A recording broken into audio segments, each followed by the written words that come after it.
Where the hell that come from? It doesn't matter. I want all my picks back, and I want David goddamn Putney just because I feel like it. You're out of your mind. Yeah, I am. Haven't I proved that already? It's NFL Draft Day, which also means that it's Travis Hunter Day to my Cleveland Browns. But with the draft starting tonight, let's get a mock draft in before.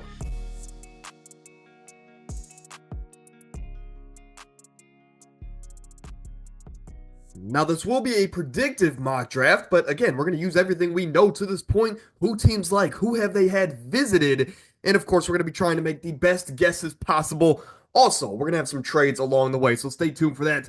Number one, Cam Ward, no explanation needed. Best quarterback going to the quarterback neediest team outside of my Cleveland Browns. And hey, Tennessee gets their quarterback. Brian Callahan looks to save his job going forward. The Browns at number two, it's Travis Hunter. I've been on this camp for months now, and now we can make this dream into a reality, man. We've never seen a prospect like him. I know we hear that every single year about player A or player B, but really, Travis Hunter, both sides of the football, he can come to Cleveland, and hopefully, since he's a quarterback, we don't ruin his career.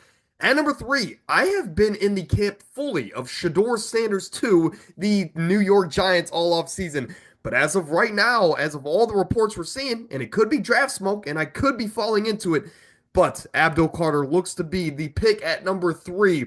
Giants fans are not happy with the production that Kayvon Thibodeaux has given them since he was drafted. Good rookie year, he's been okay since. So they might just want to continue to add to this defensive line with Dexter Lawrence, with Brian Burns, Kayvon Thibodeaux, and now Abdul Carter.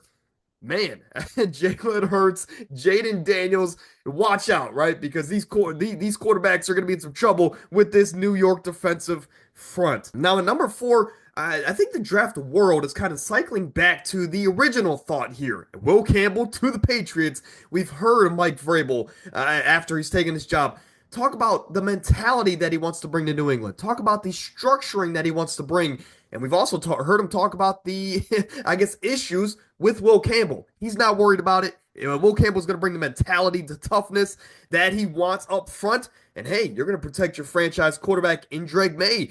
You're checking a lot of boxes here if you're New England. So as we predicted early in the draft cycle, Will Campbell will be a New England Patriot, of course, if one of those top guys don't fall. Now, at number five, this is one that shocks me because I think the entire draft world all off season has been Mason Graham to the Jacksonville Jaguars. And it makes a lot of sense. You need help up front in the trenches. Liam Cohen, an offensive guy, we know that, but they do need to address that defensive line. However, all signs and every time that we've heard anybody in Jacksonville's front office talk about Mason Graham and the available prospects, it's really not that enticing. So this is going to be a bit weird of a trade because I know there's a team out there that loves Mason Graham and a team that just needs the best player available, a guy that could be potentially a superstar. So we're going to make a trade. We're going to have the Carolina Panthers, and they're going to say, hey, we're just going to trade up. We're going to get the best player available, and that could be Mason Graham out of Michigan. So the draft package compensations, don't pay too much attention about it. We don't know exactly how needy teams will be. Some teams want a lot. Some teams don't. I'm going to have Carolina trading up because they can get a guy next to Derek Brown on this defensive line, and it's going to wreak havoc for these NFC South quarterbacks. Mason Graham is going to Carolina after a bit of a trade up. Again, it's going to take their 8th pick and maybe a 4th this year, 4th next year, something along those lines. At number 6, the Raiders are up here, and I don't love the idea of drafting a running back at number 6, especially when you have guys like Hampton, Travion Henderson, Quinshawn, Scadaboo, all these talented guys down the board, Caleb Johnson for that matter. And you also have a lot of sleepers in this class that I could go into, but at the same time, none of them are Ashton Jeanty. And that's really what it comes down to is, sure, these guys are good, but there's a difference between good and great. And heck, you can even say great and legendary as far as a prospect is concerned. Ashton Jeanty goes to a team that had the lowest rushing percentage last year, all the lowest running back grades. There was times last year where Alexander Madison was the best running back for Las Vegas. No disrespect, but he is he's a specialty back at best. Let's just say that, right? Now at number 7, I'm personally, and I have been in the camp of getting offensive line help, especially a guy like Armand Membu. You can move him around the offensive line. The offensive line gets younger, but a lot more talented with the versatility also. However, everything that we're hearing looks like Tyler Warren is going to the New York Jets. We know that whether it's Breece Hall or running back by committee, Aaron Glenn wants to run the football. Again, he's coming over from Detroit. So an offensive line, in my case, would help that. But also, you have a quarterback that isn't necessarily the best passer of the football down the field. So how do we solve that? Well, you get him weapons, right? And with Davante Adams no longer there in New York, it's only Garrett Wilson, right? So you want to get another guy in this offense that can not only help in the run game, which is the focus of the scheme, but you also want to get a safety blanket for your quarterback, a guy that can consistently move the chains and just be a number one option at times if Garrett Wilson is not open. So I went with Tyler Warren for the Jets. It does make sense, and again, that's why we're hearing it a lot here as the draft season is coming to an end. Now, at number 8, the reason I moved down for Jacksonville is because of one, it seems like they're not sold on Mason Graham at number 5 overall. But also, you move down, you get some extra draft capital for a young offensive-minded head coach, and we can still get this offensive mind as a head coach a fun weapon to use. So, you get a 6'5" number 1 wide receiver. You have Brian Thomas Jr., who came onto the scene last year and arguably might have been the best value pick in the draft. So now you have Brian Thomas, Ted McMillan. You lost Christian Kirk, but bringing in Ted McMillan is plenty to keep this offense in the spot that they were, if not to a higher level with a new coach. And again, quarterback who's looking to prove himself at the NFL level, Trevor Lawrence. I still see that potential in you, but we need to get it out of you. So getting Ted McMillan can help with that. At number 9, could this be Jackson Dart? Could this be Shedeur Sanders? We know there's a lot of rumblings around those landings to New Orleans with the new head coach and quarterback questions really with Derek Carr's injury. And they are currently the longest running franchise to not draft a quarterback in the first round. It's just not what New Orleans does. They love their trench play, and it seems like every year they get either an offensive or defensive lineman. We're going to continue to keep that trend going. Armand Membu, he could play multiple positions on the offensive line, and for a group there in New Orleans that is old, brittle, you need a guy that can come in and plug in a lot of places. So to get a guy like last year, Talise Fuaga, my favorite guy last year on the offensive line, and now to get Armand Membu, you got a lot of fun options up front as long as everyone can stay healthy. And that's a big question there in New Orleans. Now, at number 10, this could be a popular trade down spot. They could trade up, they could trade down. I think Shedeur Sanders is the biggest wild card as far as the player in this draft. But as far as a team, I think it is the Chicago Bears because they have everything. But they also have the draft capital to go along with it. So they could go anywhere. But for me, if they stick, they pick. I'm okay with going Jalen Walker. They're in a spot where they can get a guy that has super high potential, but maybe he's not the most polished of an athlete right now. They have a lot on the roster already. So let's get a guy that's a bit of a project, but he has the potential to be a superstar. You can move him around a lot on the edge as a linebacker. I like Jalen Walker. He goes to Chicago at number 10. Now, at number 11, you could go a lot of ways, but I know with Robert Saleh coming back as the defensive coordinator in San Francisco, he's going to want to address these trenches, right? Because when he was here prior, they were loaded up front, and really for what it means on the offensive side as well, there is not much here in San Francisco now. So I think they're going to go with my favorite player in the class, Walter Nolan, a guy that can plug and play, and he's going to be Robert Saleh's really MVP on this defensive front going forward for the San Francisco 49ers, a division that has a lot of great running backs and a lot of teams that want to run the football. So getting Walter Nolan helps. And again, I think he's a superstar. He just has a lot of range, man. I see a lot of people like Daniel Jeremiah doesn't even have him going in the first round of his recent mock draft. But others, like me and some other guys out there, have him going at number 11. So he has a lot of range. I don't know if I've seen a player that has as much range as Walter Nolan, not including the quarterback positions. At number 12, Dallas is up here. And honestly, they need protection for a guy that is coming off a pretty serious knee injury in Dak Prescott. And you do have CeeDee Lamb. I do think that it's a deep enough wide receiver class where you can make a move in the second round. Maybe a Jaden Higgins. Maybe you go with a Jack Beck. Or, again, there's a lot of options down the board. Maybe Emeka Egbuka falls and you could grab a guy like that in the second round. I think you go weapon later. Address the offensive front now. Kelvin Banks at 12. I like that pickup for Dallas. Not to mention, Tyler Guyton was probably the worst offensive tackle in the league last year, and you drafted him in the first round last year. So let's get a guy that's a little bit more polished and a guy that can help from day number one. At 13, Miami is up here. And I think with all the Jalen Ramsey buzz, with the fact that you lost Javon Holland this offseason, you just need the best defensive back available. So whether if it's Malachi Starks in your eyes, whether if that's Nick Emmanwori, I like Will Johnson. I'm not worried about the medicals. I look at his tape and I say that, hey, when he's on the field, this is a guy that should have been a bona fide top 5 pick. But because of his medicals and because he didn't test, this is the reason he's falling down the board. I like Will Johnson at 13 to the Dolphins because if you have Ramsey, it's going to be dangerous as a duo there in Miami. But if you don't have Ramsey, you have your number one quarterback from day number one. Now for the Colts at 14, it's been Tyler Warren for me pretty much all off season, or maybe a Jahad Campbell. But Jahad Campbell, his injury with his torn labrum seems more serious than we thought, and reports say that he might fall here in the first round. We'll see how far I want him to fall. But also, Tyler Warren is off the board. So this is an interesting spot for the Colts. I could see them trading down, but who really wants to trade up for 14 and for what? Is Shedeur Sanders really worth the 14th pick? That's a question these GMs have to ask. But I think Colston Loveland, just like Tyler Ward, fills a lot of needs in this offense. He can run black. He could be a safety blanket for a quarterback that, quite frankly, has struggled to pass the football and efficiently at that in Anthony Richardson. So Colston Loveland, perfect fit in the Shane Steichen offense. Now at 15, it's no shocker. I'm going to go edge rusher for the Atlanta Falcons.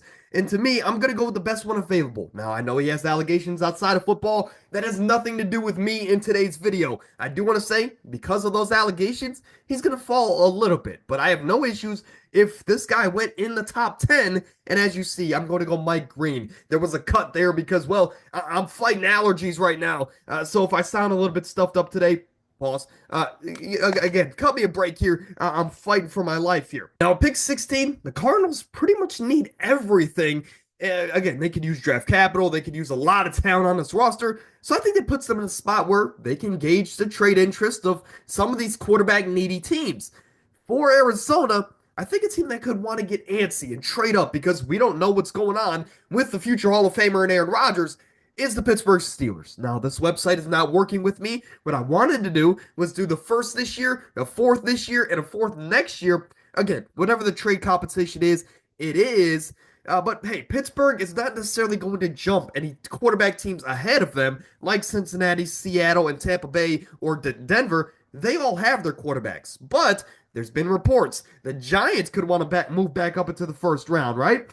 So I think Pittsburgh just says, okay, we waited long enough. Let's trade up 5 spots. It's not that much of a trade cost. And we're going to go out there and get our quarterback, whether Aaron Rodgers is here next year or not. We're going to get a guy that we know we could be comfortable with leading this offense, whether 6 weeks into the year or, hey, even next year if Rodgers does decide to sign there in Pittsburgh. At 17, the Cincinnati Bengals, they need edge help, right? And I think, hey, I'm going to go with my favorite one on the board. It is not Mykel Williams. It is actually Donovan Onwuzurike. I've been on this train for a while, guys. Donovan Onwuzurike, I love him out of Boston College. Quick, twitchy, but also he's disruptive off the edge. And Cincinnati needs all the help they can get there. So, hey, they get a much-needed addition to that defensive front. Seattle's up here, and honestly, you just paid a quarterback $100+ million. You lost some weapons this offseason like DK and of course Tyler Lockett. Now you did bring in Cooper Kupp, but point being that in order for this offense to operate with all these talented weapons around Sam Darnold, you're gonna need the offensive linemen to, I guess, let this offense operate, right? Gray Zabel can play all 5 positions as he did at North Dakota State. And again, he goes here to Seattle. It seems like they like him. He was on a visit to Seattle. They get him here at number 18. Now, at 19, you can go a lot of different ways here for Tampa Bay. I've seen some people go with Ted McMillan if he's on the board, or Matthew Golden. And that's getting some buzz as of late. But honestly, to me, I look at the roster, and I'm just in love with the fit of a guy like Jahad Campbell. I know there's been questions about his labrum, but honestly, going there, let's say that he takes a week or 2 into the NFL season, and then he's ready to go week 3 or week 4. You got him the rest of the season. He's so talented. He's so versatile. He is by far and away the best linebacker in the class. And for a team like Tampa that does need a linebacker that can do a little bit of everything, I think it's too much of a talent to pass up on here at number 19. So I like Jahad Campbell. Again, he is your next Levante David, and he can learn from him for the next 2 or 3 years. Denver here at pick 20. This is another interesting trade down spot, but you're looking at your roster. You're saying, okay, we could use Jahdae Barron, Shamar Stewart, Mykel Williams, but we all know that Sean Payton loves his thunder and lightning. And let me explain. Back when he was in New Orleans, he had Pierre Thomas and he had Reggie Bush. He had his thunder and he had his lightning. Then he moved on to a Mark Ingram, Alvin Kamara backfield, his thunder and his lightning. Now he is in Denver. He doesn't have that thunder and lightning. But what I can tell you is that he could solve that here in this draft. Getting a guy like Omarion Hampton can be his lightning. This can be his, explosive back, a guy that can make plays pretty much anytime he touches the football. You also have Audric Estime, who can be your thunder. So, again, we know that Sean Payton loves his two-back systems. You can get Hampton here at 20. Tremendous talent, tremendous player. And again, it fits into the Sean Payton kind of schematic, roster construction. Let's just say that. Now, at 21, you traded down with the Pittsburgh Steelers, got some extra fourth-round picks, one this year, one next year. Again, it helps in the long run there for the Arizona Cardinals. Now, a guy that I would have taken for them anyway there at pick 16 was Mykel Williams. So I like Mykel there to the Arizona Cardinals. They just need talent. So you get a pretty good edge rusher here out of Georgia. Now, at 22, for the LA Chargers, you could go a lot of different ways. But honestly, it's a perfect fit, man. Jim Harbaugh was at Michigan when they won their last national title. And who's the guy that was such a pivotal part on that defensive front?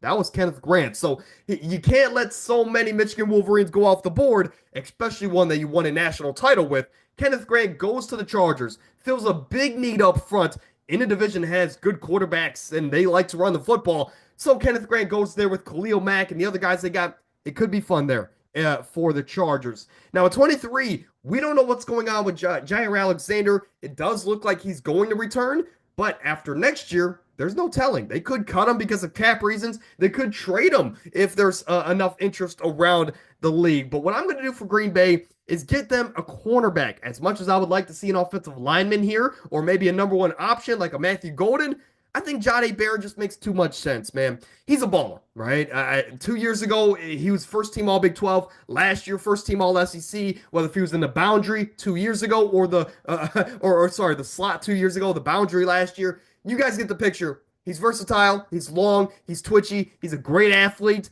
And there's a reason why you see some mock drafts where he could go as early as the top 10. I like Jahdae Barron here to Green Bay as they add to that secondary in a division that has a lot of talented wide receivers. And hey, they're going to have to stop these offenses with Justin Jefferson and Amon-Ra St. Brown and company, right?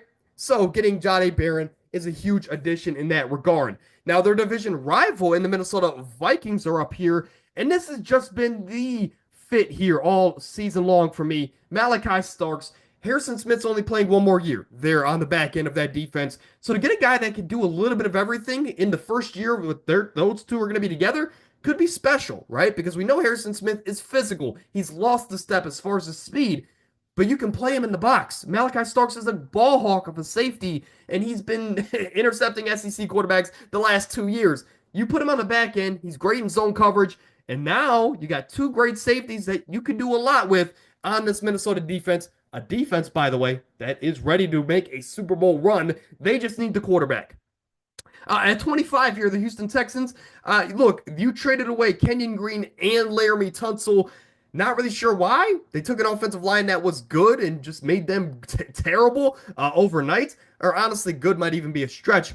Regardless, they need offensive line help, whether if you want to go Donovan Jackson, whoever you want to go with. All reports, and hey, they had Tyler Booker visit. They like Tyler Booker. They go with him here at 25. Now, for the Rams at 26, you look at the roster and say, hey, they can go win a Super Bowl. But getting younger talent is never a bad option here, especially on an aging roster offensively, right?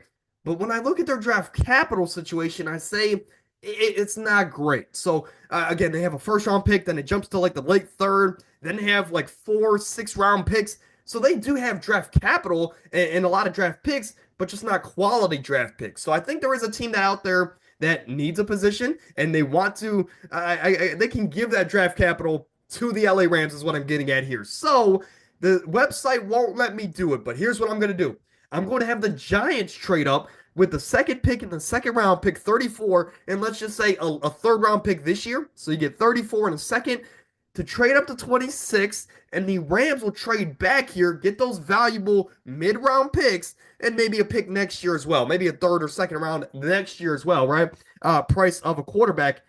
But point being that the website's not going to let me do it, but the Giants will trade up here to pick 26 and draft Jackson Dart. So for the Giants, you now have Jackson Dart and you have Abdul Carter. And all you did was give up a second round this year, of course, a third round this year, and maybe a second or third next year as well. Not a bad get if you are the New York Giants, especially if things work out. Now, for the Baltimore Ravens here, this just is a Baltimore Raven player. Getting a guy like Shamar Stewart, a guy that is a bit of a project, a bit raw, his stats don't jump off the page. That wasn't his role. I want to clarify that for the people. The Aggies defense was a bit weird because it wasn't necessarily you're an edge rusher, go get the quarterback. It was always set the edge and just make sure nothing gets outside of you, right? So for the A&M edges, their stats don't look great, but for a physical freak like Shamar Stewart to go to Baltimore, I could just see him in the purple jersey. That's really, what part of the reason why I chose this here. But he just reminds me of a Baltimore Raven, and going there is a perfect fit, man. It's a big position of need. Now for the Lions here, I'm just going to go kind of with the biggest disruptor on the board. And hey, the Lions, they struggled up front last year on the defensive side of the ball. So to get a guy like Derek Harmon, who might be the best defensive tackle in the class at 28, is an absolute steal, man. A guy that last year, after he transferred to Oregon, dominated, man. His stats look like an edges, or his stats look like a collegiate linebacker, which is how much he was able to disrupt there for a team that was the best regular season team in college football last year in the Oregon Ducks, man. Derek Harmon, physical freak of nature, going 28 to a team that needs defensive line help. It's just a match made in heaven.